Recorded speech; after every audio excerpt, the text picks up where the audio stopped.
Polycab India Ltd Q4 FY2022 earnings conference call. As a reminder, all participant lines will be in the listen-only mode, and there will be an opportunity for you to ask questions after the presentation concludes. Should you need assistance during the conference call, please signal an operator by pressing star then 0 on a touch-tone phone. Please note that this conference is being recorded. I now hand the conference over to Mr. Gandharva Tongia. Thank you, and over to you, sir. Thank you, operator.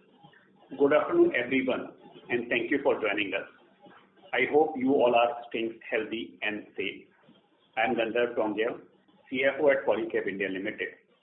On this call, we shall discuss the Q4 FY2022 result, which was approved in the board meeting held yesterday. We will be referring to the earnings presentation, financial results, and financial statements which are available on the stock exchanges as well as investor relations page of our website. It can also be downloaded through the link or QR code on slide 9 of earnings presentation. Joining me today from the management team, we have our Chairman and Managing Director, Mr. Inderjit Singhani, and Chintan Jajal, Head Investor Relations, on the conference call. Let me now turn the call over to Inderjit for his comments. Good afternoon, everyone. Our strong performance in the fiscal year 22 was underpinned by the extraordinary efforts of our team to achieve new milestones even in one of the most uncertain environments. We delivered accelerated business growth, record free cash flow, healthy return on the capital, and market-leading shareholder returns. We will champion our renewed purpose of the innovating for a brighter living. Our high-power value will guide our thoughts and actions, which will help us create long-term sustainable value for the stakeholder and enrich the lives of everyone connected with Polycab. I now request Gandharv to take you through our earnings presentation. Thank you, Inderjit. I think overall business environment has remained quite supportive in Q4 despite the sharp inflation. Demand across most segments remain healthy. Macro indicators such as GST collections, e-way bills are at new highs, while other indicators like IIP, Core Industries Index, Consumer Sentiment Index, amongst others, are trending up. Government initiatives and reforms are certainly helping, and even capacity utilization across most private industries is at good levels. Fresh CapEx announcements are at multi-decade highs.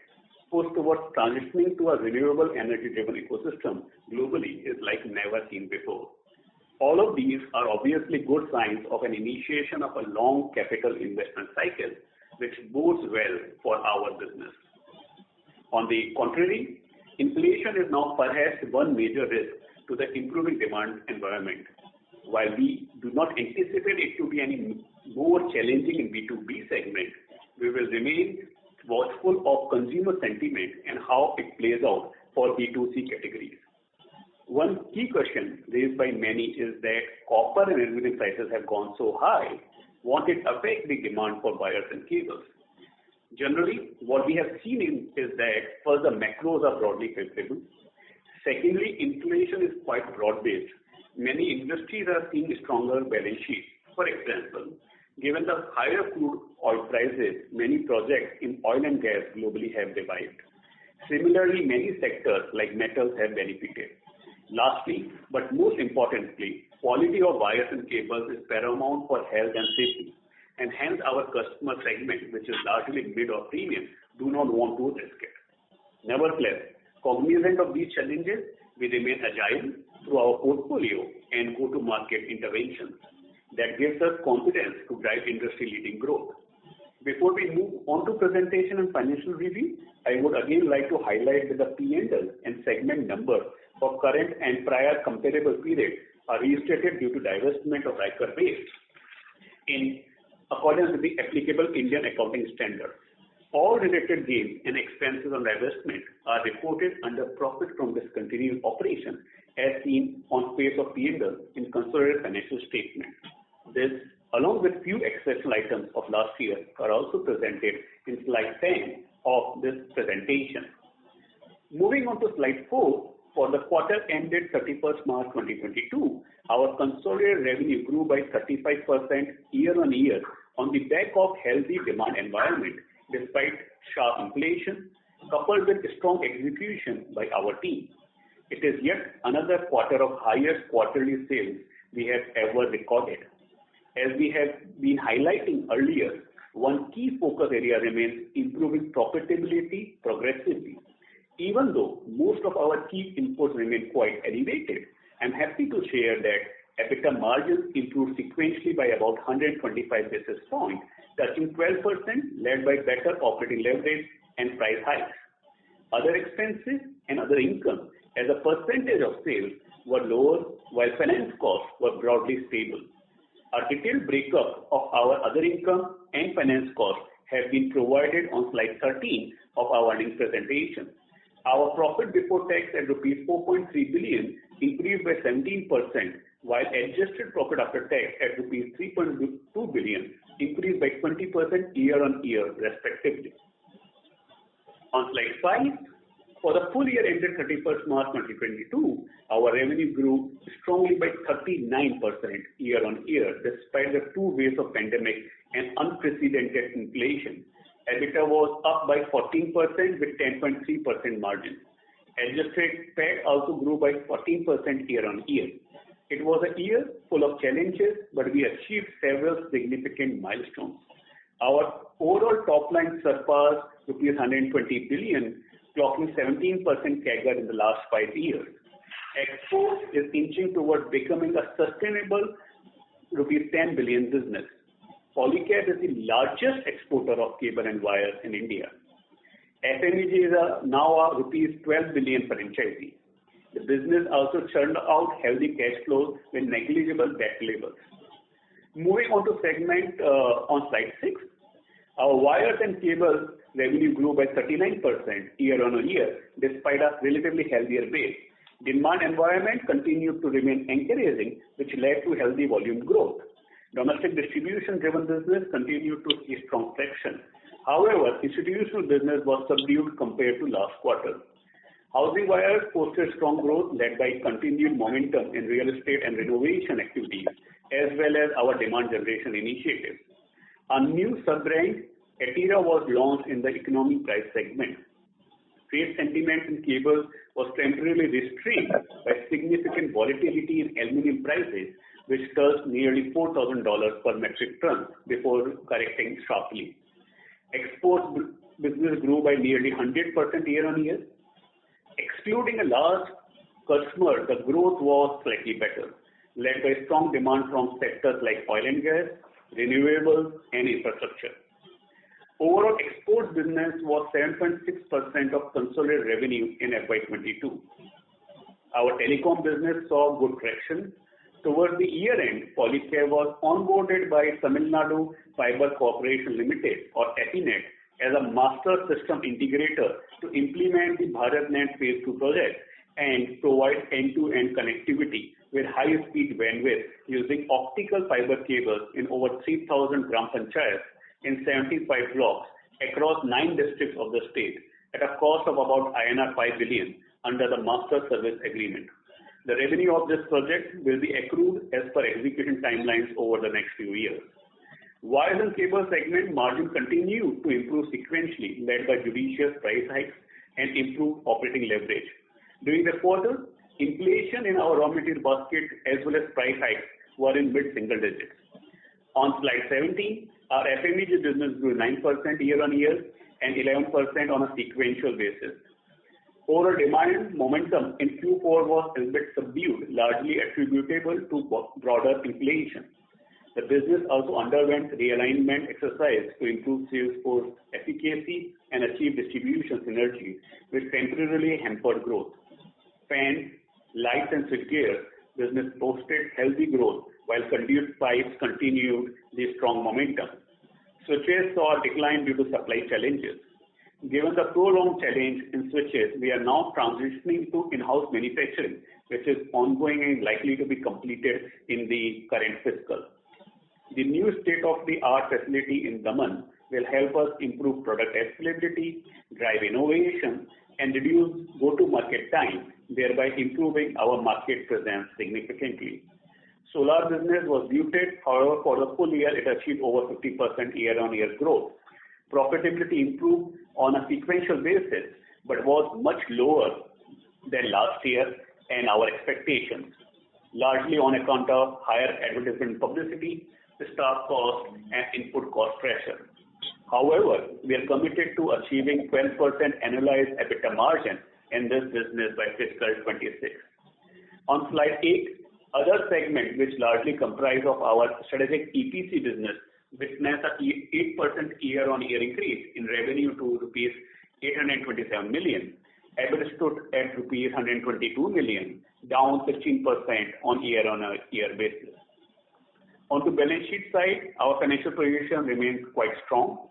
Net cash position stood at rupees 11 billion, up from rupees 9.6 billion same period last year. Debt to equity ratio is merely 0.01x. Our efforts to optimize working capital is taking shape. We are seeing good optimization of receivables as well as inventory. I would also like to highlight that towards the end of the year, we made a large one-off investment for buying office space in Mumbai. As we move forward in our growth journey, our teams are expanding. However, the current head office building has limited space to accommodate everyone in near future. At the same time, we are also mindful of one other important element, that is having adequate open spaces for cross-functional collaboration and create an inclusive workplace. Hence, we invested about rupees 2 billion to acquire around 55,000 square feet of office space in Mumbai, very close to our existing head office. A part of this cost will be compensated by monetization of existing office in mind. We are quite excited to move to our new head office, hopefully by third quarter of the current fiscal. The cost is reflected in the fourth quarter and full year CapEx numbers. In the meeting yesterday, board has recommended for the payment of final dividend of rupees 14 per equity share for the year ended 31st March 22, subject to the approval of the shareholders. Our dividend payout ratio on external profit will sequentially improve further to about 23% in FY22. Moving on to exciting stuff, Project LEAP, our flagship transformation project. Just to recap for everyone, Project LEAP is a multi-year program that includes a range of strategic themes and initiatives focused on growth, profitability, and long-term capability building for the organization across B2B and B2C businesses, with a goal of achieving greater than rupees 200 billion or 20,000 crore sales by fiscal 26. We have partnered with global management consulting firm BCG, who will help us drive this transformation. It's been 1 year in this journey, and we have made significant strides towards our vision. In the first year, we primarily worked on 4 key areas, that is, setup of right organization enablers, customer centricity, go-to-market, and product portfolio optimization. Delving deeper in the first, that is, setup of right organization enablers. Within this, the major initiative was setting up the right organization structure and fill critical capability gaps across the departments like manufacturing, procurement, supply chain, digital and IT, and across the businesses including B2B, fans, license and retail wire. Over 90% of talent acquisition for critical roles was completed in fiscal 22, while the balance will be done in the coming quarters. Performance measures, rewards and recognition, we aligned to the growth strategy and cascaded through all levels of teams. New transformation management office was set up to strengthen governance and most importantly, monitor the implementation of various initiatives, because we believe we have an ambitious vision for our organization. We also have the enablers, so execution has to be sublime. Second area is customer centricity. During the past year, we redesigned the operating model of B2B businesses. The new model was implemented in pilot state and showed tremendous opportunity for growth. Accordingly, we took a bold structural move to merge heavy duty and light duty cable verticals in order to unlock latent value through cross-selling opportunities and operational efficiencies. Given the significant distribution and geographical overlap, this initiative will materially improve customer servicing, as most of their B2B wires and cable requirements will be addressed by a single point of contact. Combined portfolio selling will drive faster business growth. Optimization of team structure and joint back office operation will also enable faster rollout of GTM initiatives while establishing a leaner cost base. Marketing and influencer management platforms will be streamlined to increase efficacy. The new structure also includes key account management or CAM to enable selling of full product portfolio and bring in more customer focus. We designed and piloted unique structured influence management to support our B2B businesses. Third area is GTN. I have talked about this earlier. As you may be aware, we put in lot of efforts to build presence in semi-urban and rural India. Post successful pilot projects in select rural markets, we took several initiatives to build the right infrastructure, portfolio, and team to leverage the immense demand potential of semi-urban and rural India. We created a new business vertical called Emerging India, focusing on building presence in towns with up to 2 lakh population. Distribution architecture was designed post-detailed mapping and evaluation of these geographies. Product portfolio is being calibrated to address specific needs of customers while offering innovative products at economical price points. Another area where we really worked hard on is building presence in alternate channels like e-commerce, modern trade, canteen department stores. Currently, over 600 polycab products are available on all leading e-commerce portals like Amazon, Flipkart, JioMart, and Moglix. We believe these two new sales channel verticals will act as additional levers of growth for our B2C businesses. Core distribution expansion was driven by rigorous execution using digital tools and structured playbook. We fast-tracked expansion, clocking nearly 2x increase in direct town coverage. Our authorized dealers and distributors increased from over 4,100 last year to over 4,600 now. Retail outlet reach increased by nearly 25% over last year to about 205,000 outlets now. We also successfully piloted end-to-end digitalization of front-end sales. It is currently being rolled out in phased manner. Lastly, we are trying to create a winning portfolio of products which are innovative and resonate with consumer needs. Towards the end of FY22, we launched new sub-brand Etira, which will play a pivotal role in economy price segments as well as enable our expansion into emerging India clusters. Currently, we have launched Etira housing wires, which has seen strong response. We will extend this brand to other categories progressively. Overall, we have built a robust portfolio roadmap for next 3 to 4 years across large businesses. This will ensure we are present in segments which are growing faster and are margin accretive.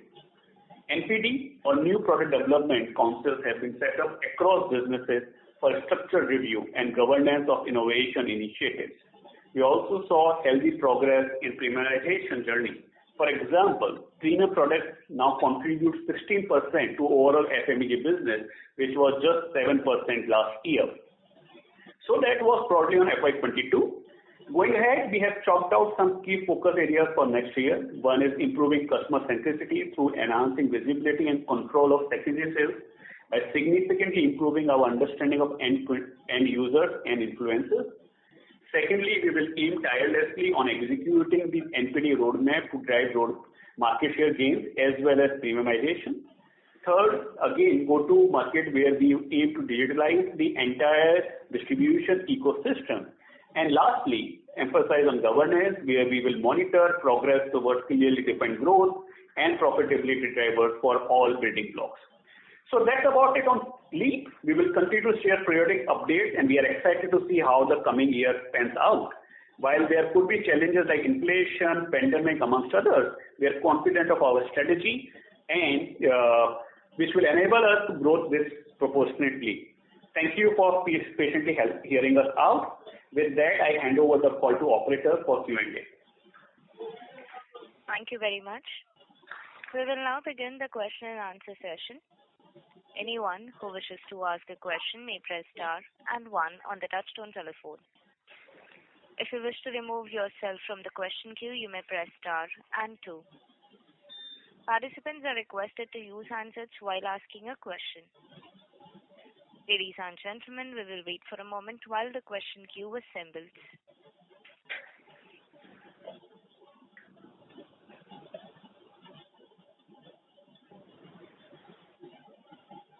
The first question is from the line of Naval Seth from Emkay Global. Please go ahead. Yeah, thank you and congratulations, Gandhar, for stellar performance. Few questions first. Can you outline what was the value and volume mix for 4Q and FY22 for cable and wires and FMEG?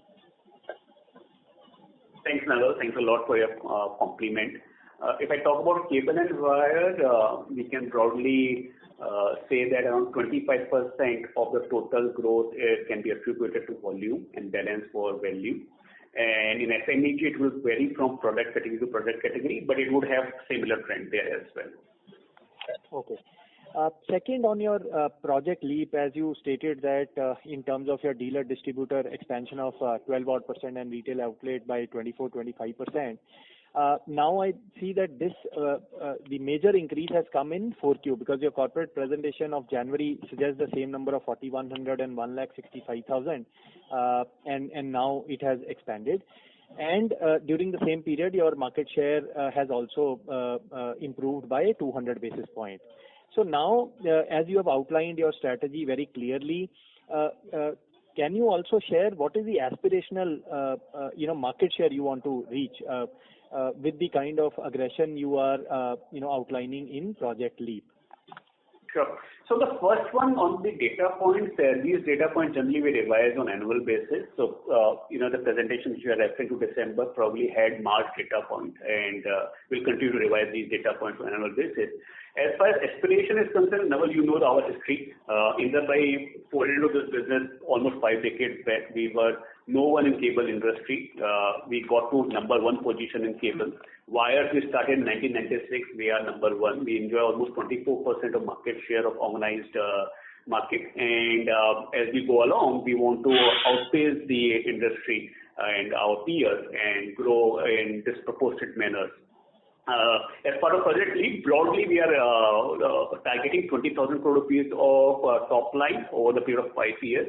Last year in FY21, we exited close to 9,000 crore rupees of top line. In the first year of Project Leap, we have already crossed 12,000 crore rupees. So it seems that we would be able to achieve 20,000 crore rupees of top line under Project Leap.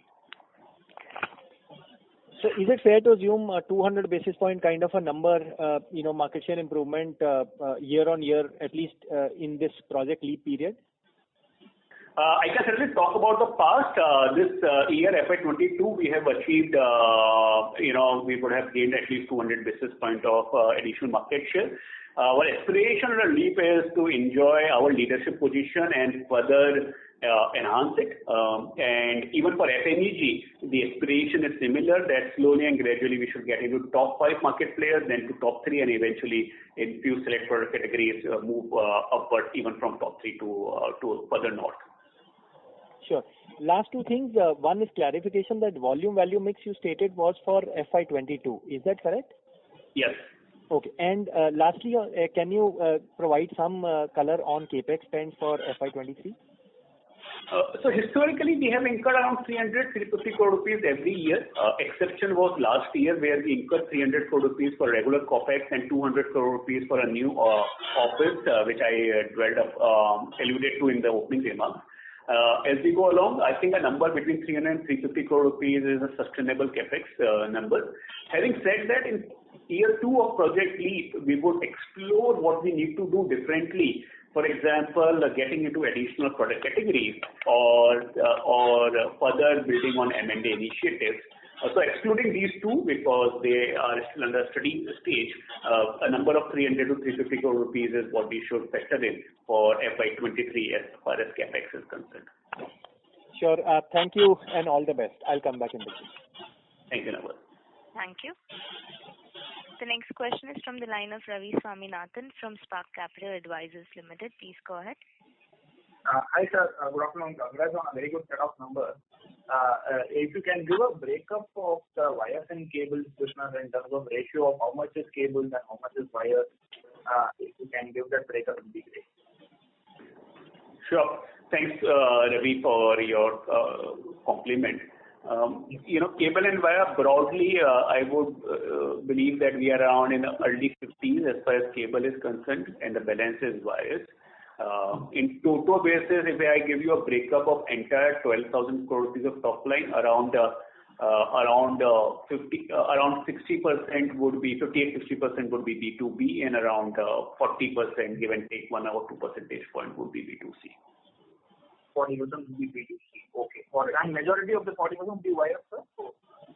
Yeah. So we've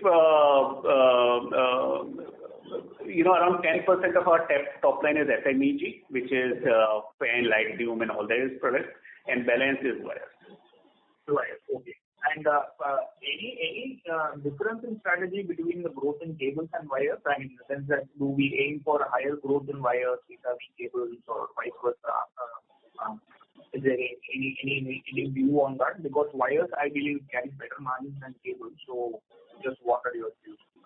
Absolutely. Your understanding is absolutely correct. Wires are more profitable because of B2C product, whereas traditional cables are B2B, where the profit margins are comparatively lesser than wires. As I was mentioning to Naval a while back, objective is to get to number 1 position in all the product categories, and then significantly expand our presence there, enhance our positioning.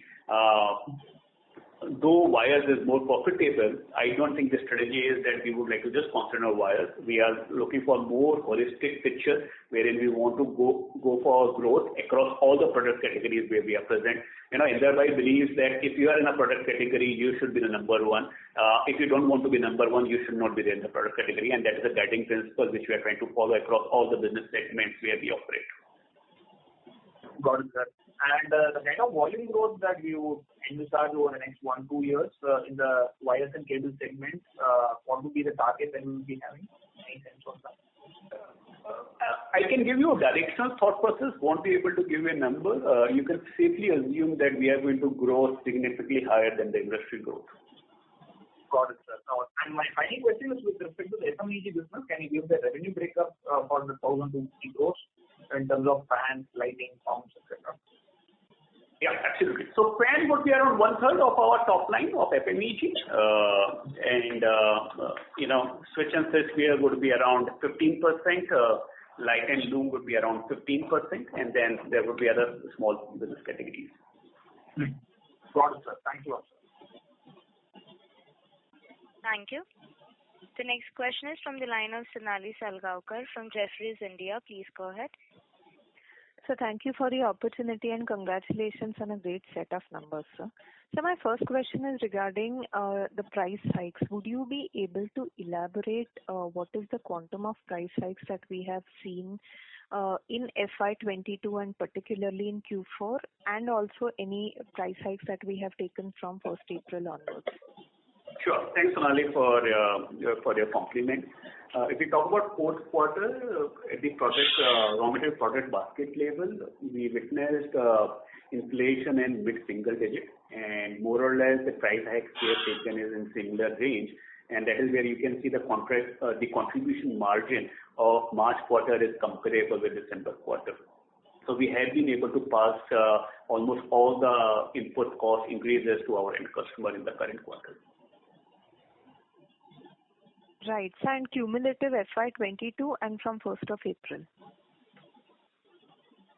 Yeah. So, from the next year, the business model. The business model is we try to recalibrate our prices on a monthly basis after factoring 2 data points. One is change in the commodity prices. Second is change in USD INR exchange rate. So we'll continue to do that.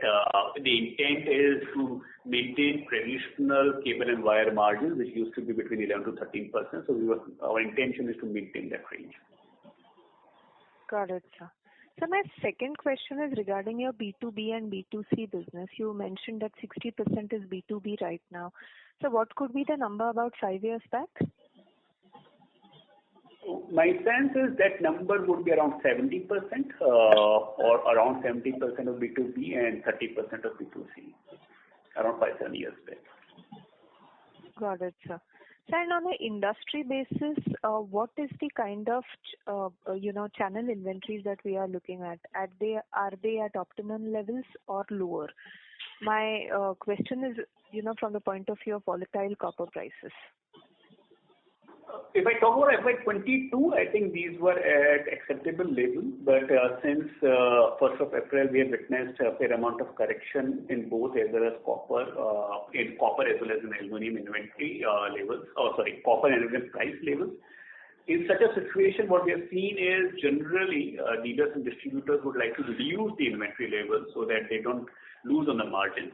If the prices are on upward trajectory, that is where they build higher inventory levels. So a small amount of correction is possible in channel inventory, but I don't expect that will be very material.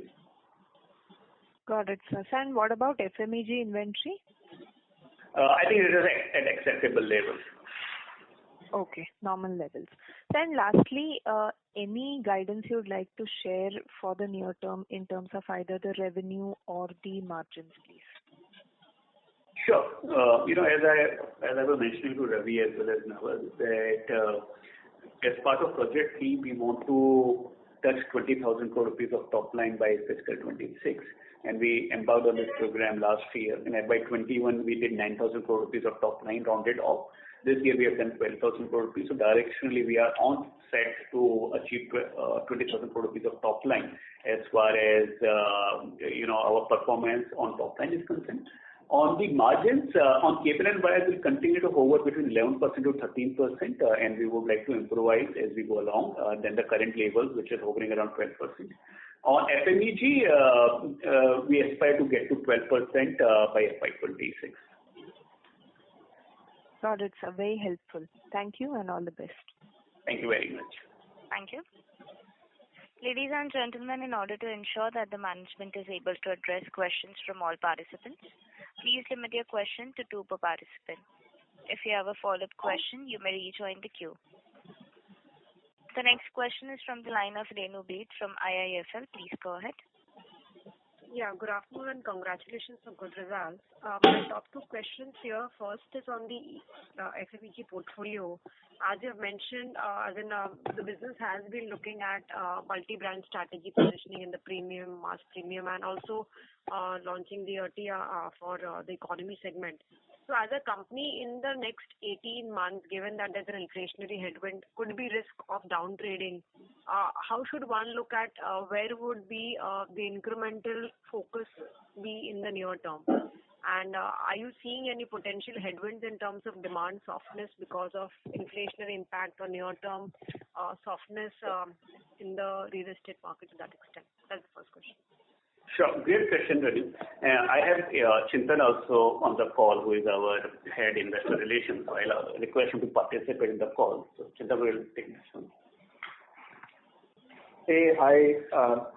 So I think our strategy in FMEG is really to cover all the price points. So what we aim to do is, straddle across all the price pyramid, across price spectrums. So if you remember, our portfolio is largely focused more on the mid-premium space. And eventually, over the last few years, what we've tried to do is increase the share of premium products. So, say for example, in various categories, if I pick up fans, for example, the share of premium fans is increasing. Even in lights, the share of, say, premium panels, etc., is increasing. Overall, in consumer business, I think the premiumization percentage has improved. Now, what we are trying to do is, we are even trying to get into the economy price points or maybe sub-economy price points. So we are working on our entire brand architecture just to ensure that, there's minimal cannibalization and, we spread our brand presence through effective brand communication. So we recently launched a new sub-brand ERTIA, which will play at these lower price points. Currently, we've launched it in wires. We also aim to extend it throughout our portfolio. And I think this will really help us develop our presence and resonate better with consumer needs and wants. And especially, when we are trying to get into say, alternate channels as well as geographies like semi-urban, rural. I think here you need the right product portfolio to really drive that penetration, and that's where this brand as well as all of our portfolio initiatives will help. Sure. My second question is on the cables part of the business, where the company has been consciously trying to come up with specialized cables and applications to improve the portfolio.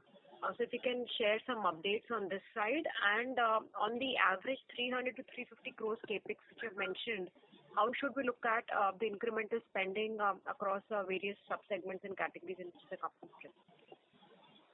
Sure. So on the first one, we are perhaps the only company in the entire country or probably in the continent which can supply all types of cables and wires. We have only one space where we don't have adequate presence, which is EHV, and we are trying internally to figure that out, how we can offer products there. In this year, we have been able to get two new spaces, for example, defense, automobile, railways, and all of these product categories are niche with good margins and require fair amount of product innovation. On the capex, out of around 350 crore rupees, broadly 2/3 will go to cable and wire and 1/3 for FMEG. Within that 2/3, most of it will go for setting up new facilities to meet the export requirements, as well as for the product categories where the utilization is fairly high. A part of it will go for maintenance and a balance for backward integration. On FMEG, we will invest in product categories where we don't have enough manufacturing, for example, switches, and we'll set up facilities where the utilizations are fairly high. Got it. Thank you, and get back to more questions. Thank you. Sure. Thank you very much. Thank you.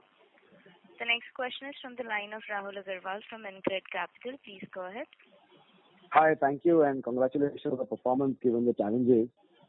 Just three quick questions, Gandharv. One is on the cash usage. I think I'm sure that the senior leadership is looking at that number, and the cash flows are increasing year on year. You already have 1,100 crores. I'm thinking you'll have another 8 to 10 billion rupees next year as well, given what growth we're talking about.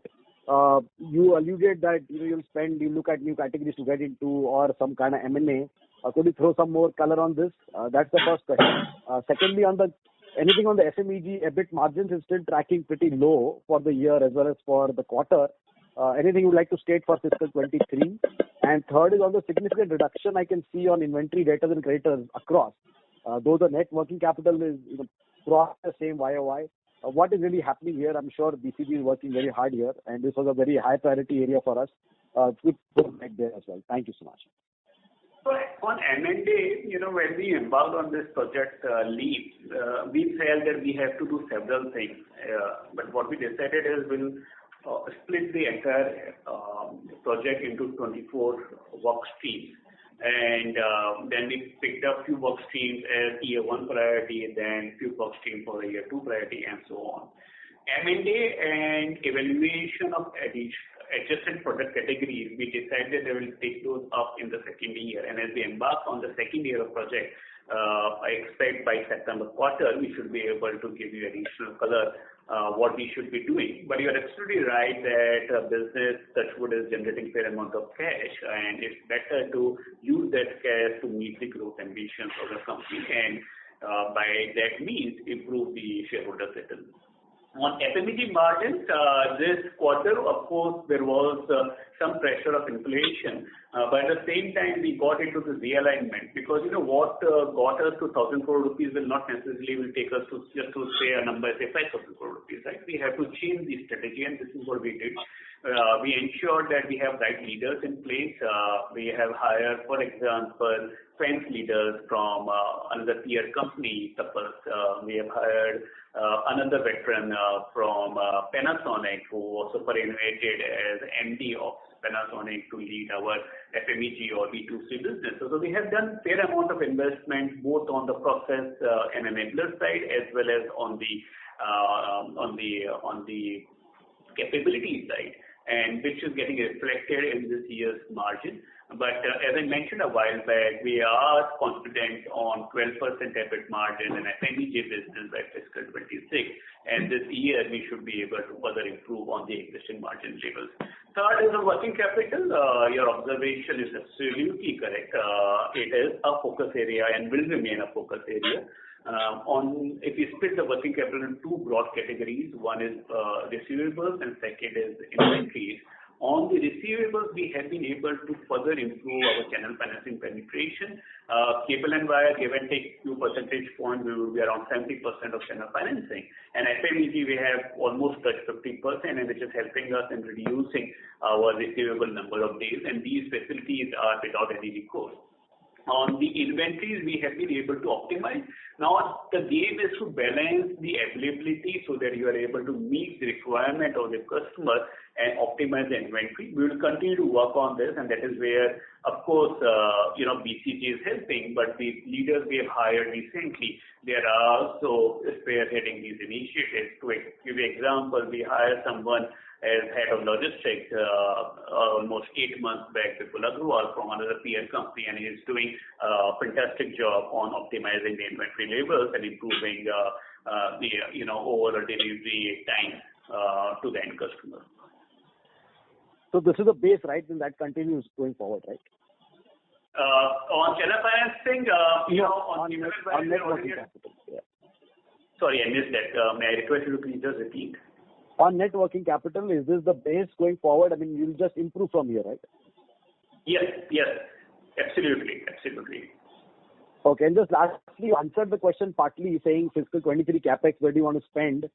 Could you help me understand where do you spend the just broad areas, where do you spend? Sure. Let's split this into two parts. Around 2/3 will go for our regular cable and wire business and 1/3 for FMEG. On 2/3 part of it, most of it will go for building capabilities and capacities for exports market, and for the product categories where our utilization are very high and we need to put in additional facilities. That's one portion of that 2/3. The second one is on backward integration, and third is maintenance capex. On the remaining 1/3 in FMEG, most of it will go for additional capacities which we need to build. For example, for switches, we don't have in-house factories, so we will set up that. There are a few product categories where our utilization is fairly high. We'll have to have bank capacities there, and a part of it will also go for preventive capex. Thank you so much. Best wishes for fiscal 23. Thanks. Thank you so much. Thank you. The next question is from the line of Atul Tiwari from Citi. Please go ahead. Yes, sir. Thanks a lot and congrats on a very good set of numbers. Sir, just one question. How much would be the broad price hike taken over, say, past 12 months across cable and wires and FMEG?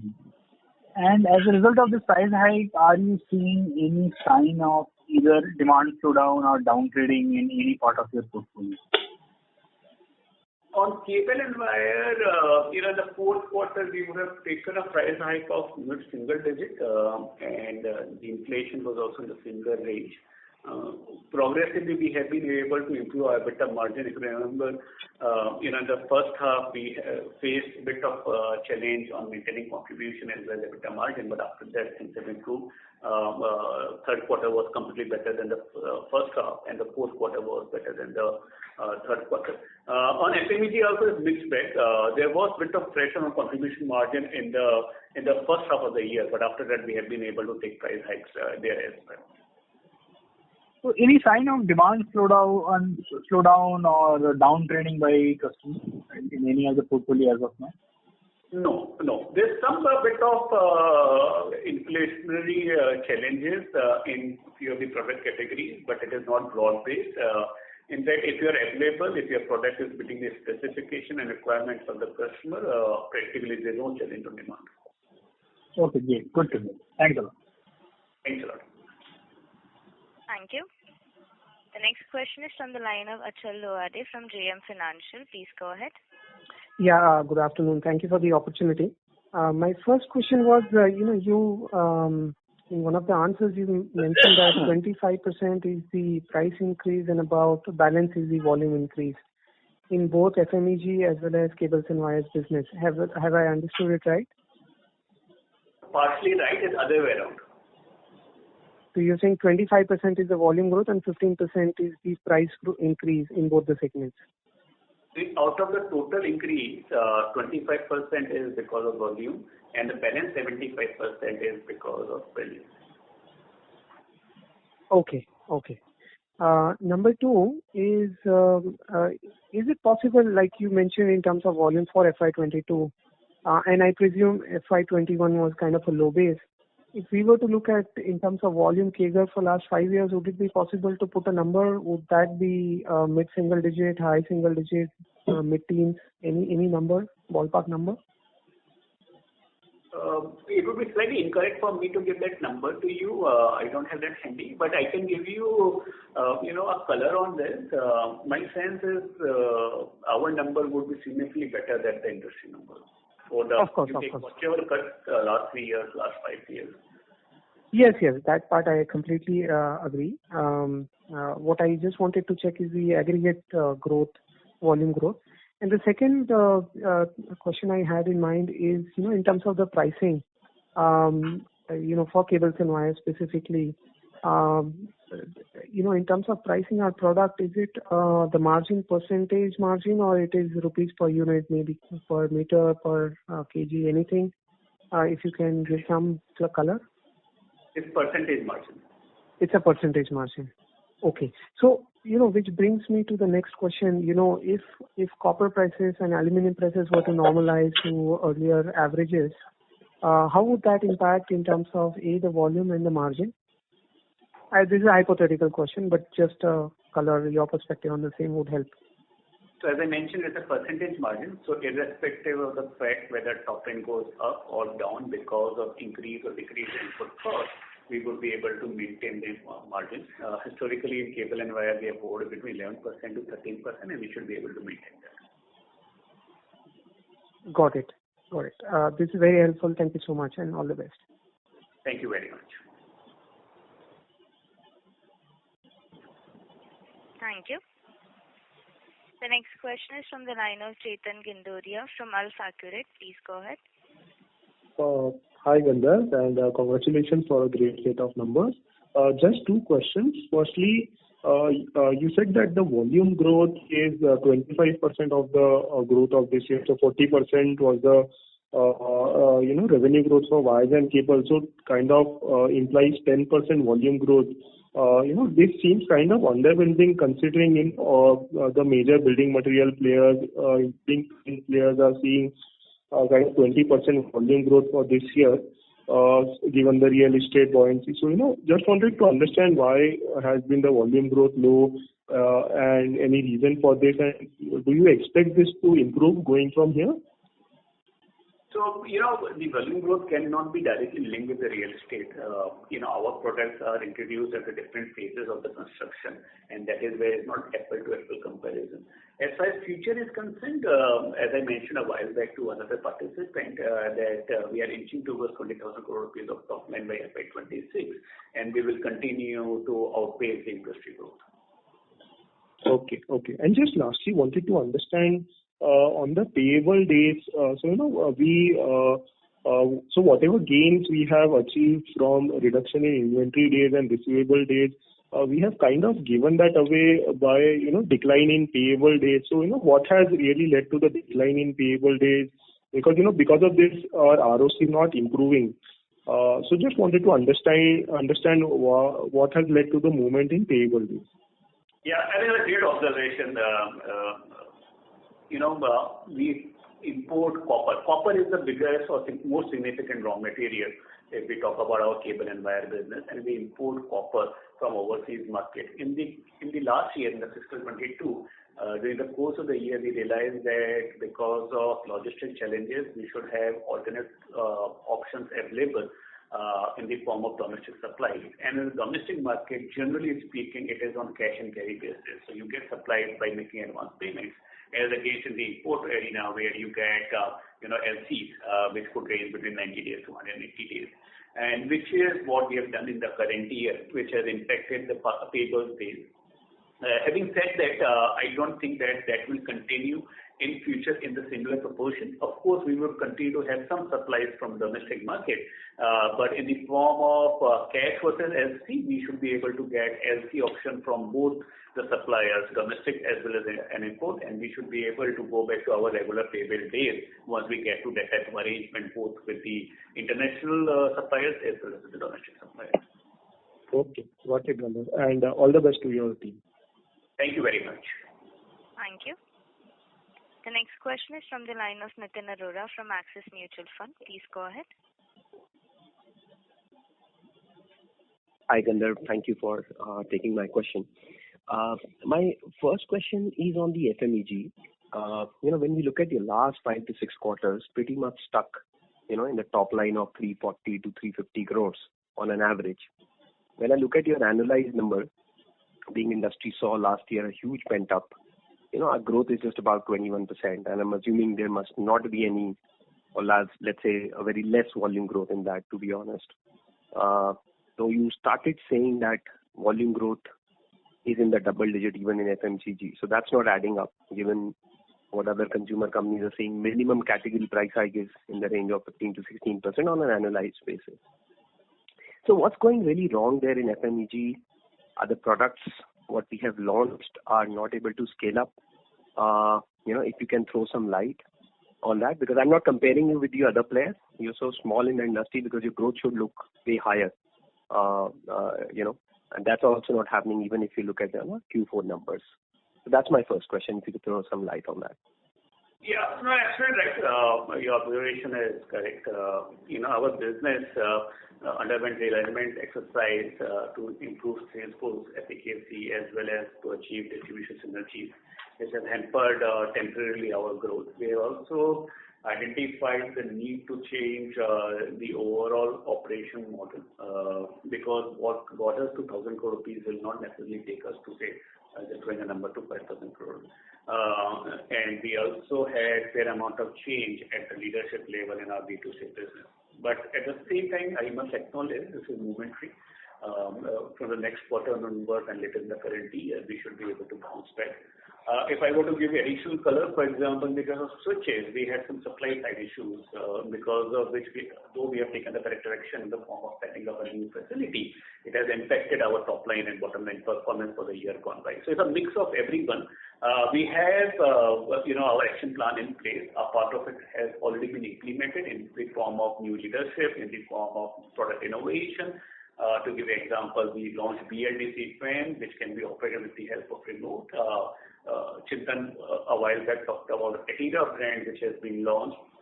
So the corrective actions are being taken. We should be able to bounce back. And as I mentioned a while back, we are confident to achieve 20,000 crore rupees of top line, including for FMEG and retail, and a 12% EBITDA margin by fiscal 26. And secondly, just on cable and wire, though you talked about, in the starting, I think everyone got confused that there is a 25% volume growth, but I think you clarified saying that it's a 10% volume growth, 25% of the overall revenue is the volume growth. So the 10% volume growth, can you attribute some segments where it has come from? Because despite, so much commentaries being spoken about that, there is a phenomenal growth across industry, capacity utilization of private industries are so high, the volume growth is still about 10%. So it will be helpful to understand, where the growth is coming from and how you're looking this volume growth, at least a 10% growth even for FY23. Is that the base number you're working with on the volume side? That's my last question. Thank you. Yeah. So, to give you an answer on this 10% type growth or 25% of total increase in top line, it is broad-based, product by product. If I were to give you a flavor of cable and wire, it would range between 35% to 40-45% across all geographies. For example, in the case of wires, we witnessed a growth of almost 60% in southern market. And in the case of flexibles or light-duty cables, we registered a growth of almost 60% in other markets. But to give you a broad picture across product categories and regions, as far as future is concerned, I would probably take you back to our ambition of 20,000 crore rupees of top line by fiscal 26, and we are committed to maintain the momentum and improve further as we go along. Thank you, Gandharv. Thank you. Thank you so much. Thank you. The next question is from the line of Aniruddha Joshi from ICICI Securities. Yeah. Thanks for the opportunity. So on the Etira brand, basically if we see most of the durable companies, they operate with one brand only, considering limited surplus for brand building activities. And all the variants, be it economy, mid-price or even the premium, are introduced with the same brand itself. So why we have gone ahead with basically a new brand Etira itself at the low end of the market. So and also will Polycab and Etira brands will both operate in the same markets? Then there is a risk of cannibalization, or will they operate in completely different geographies? So what is the plan on Etira brand? Yeah, that is the question.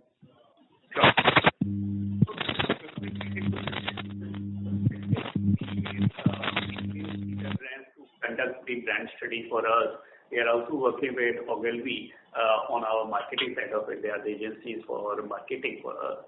And when we were going through the product portfolio optimization exercise, we realized that in few of the product segments we don't have products available at the right price point or at all the price points.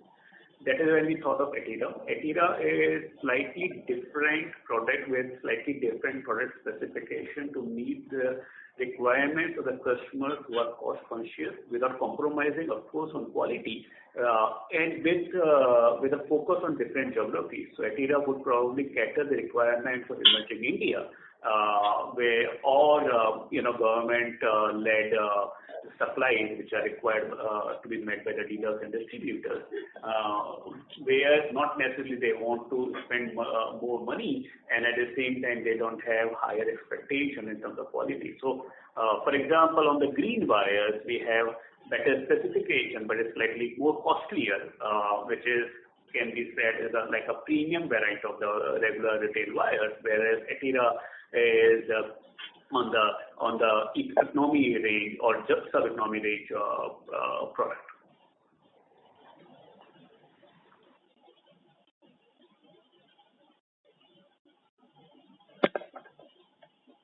Thank you.